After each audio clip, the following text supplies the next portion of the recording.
If I could go back in my life.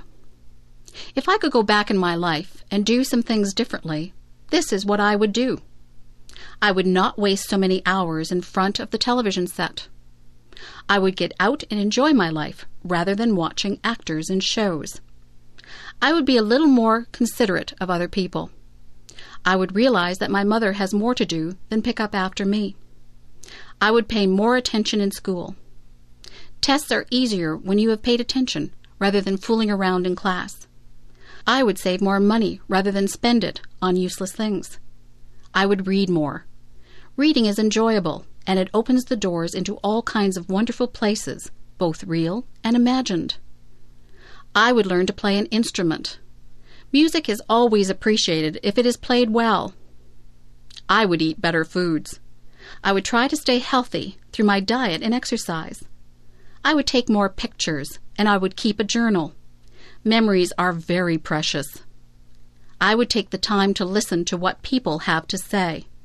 People appreciate a good listener. I would take the time to enjoy each day as it comes.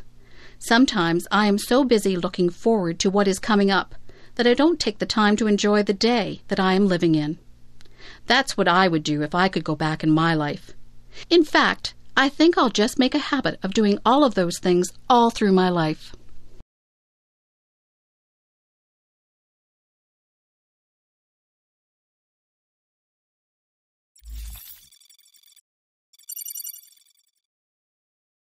Psychology. Are you interested in the behavior of people and animals? If you are, then you might enjoy the study of psychology. Psychology is the study of behavior, but this is a very large area of study. There are several different branches of psychology, each of which studies a different aspect of behavior. Social psychologists study interactions among people. For example, a social psychologist might try to learn about the situations that cause people to behave aggressively. Another question studied by social psychologists is why certain people become attracted to each other. One of the interesting problems in social psychology is conformity. What causes people to behave in the same way and to follow what others do and say? Cognitive psychologists study thinking, memory, and language. One problem studied by cognitive psychologists is how people remember numbers. For example, what is the best way to memorize some numbers? Is it better to repeat the numbers to oneself or try to attach some meaning to these numbers? A cognitive psychologist might also study language. For example, why can young children learn a second language so quickly and easily? Cognitive psychologists are also interested in the ways that people learn to solve problems, such as finding a new place. Clinical psychologists study mental illnesses. For example, clinical psychologists might try to find out the causes of depression and to figure out ways of helping people who are depressed. Other clinical psychologists might study the behavior of people who suffer from addiction to drugs so that this problem can be prevented and treated.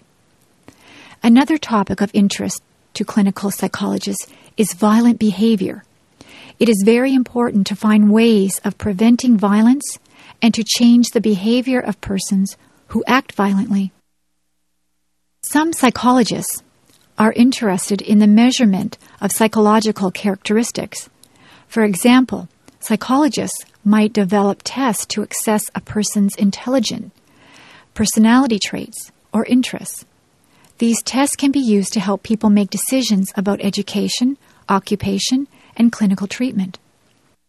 Psychologists who study the behavior of animals are called ethologists. Ethologists often go into the wilderness areas to watch the activity of birds, fish, or other animals. These psychologists try to figure out why it is that some animals have instincts for various behaviors, such as parenting, mating, or fighting. Some ethologists have learned very much about the unusual behaviors observed in many animals. These are only a few of the many areas of psychology.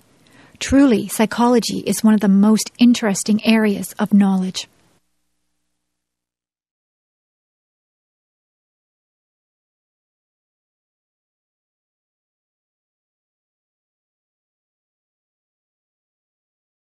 Good morning. My name is Marcia Smith, a counsellor here at the Student Services section of the university, and this morning I'd like to talk to you about visiting a British home.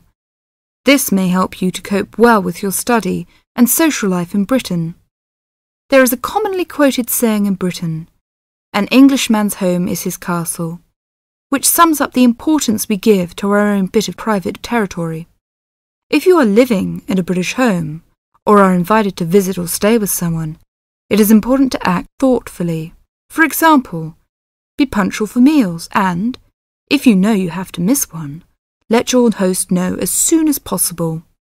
Check whether it is convenient for others in the house when you wish to take a bath or wash and dry laundry. And unless your host employs someone to do the housework, you are expected to make your own bed and keep your room clean and tidy yourself. If you don't have a door key, remember to make arrangements if you intend to be out late, and keep your hosts informed of your whereabouts so they don't worry. These suggestions apply whether you're a guest or a lodger, and will help the household to run smoothly. If you're staying as a guest of a British family, or even visiting for one meal, it is customary to take a small gift of flowers, chocolates, or something to drink. Don't spend too much, as this could embarrass your hosts. If you're staying for several days as a guest, it is usual to give a small present when you leave. Usually, you will get onto first-name terms with people you meet quite naturally and quickly. If you're unsure, continue to use their family name, surname, and title until they ask you to use their first name. Older people, and those with whom you have a more formal relationship, may prefer to stick to surnames, for example, Dr. Smith or Mrs. Smith.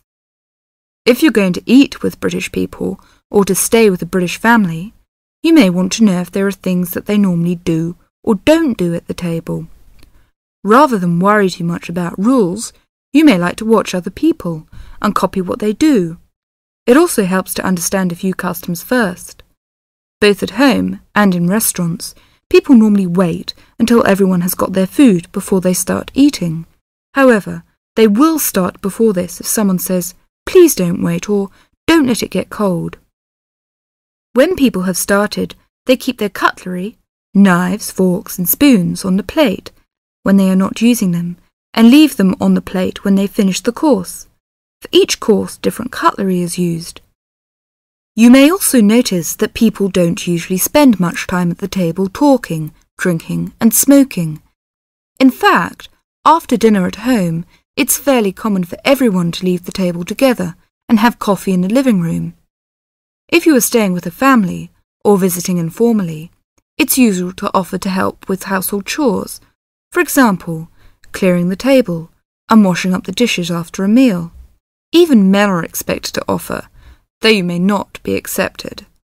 At a more formal meal, however, the host won't normally expect guests to help.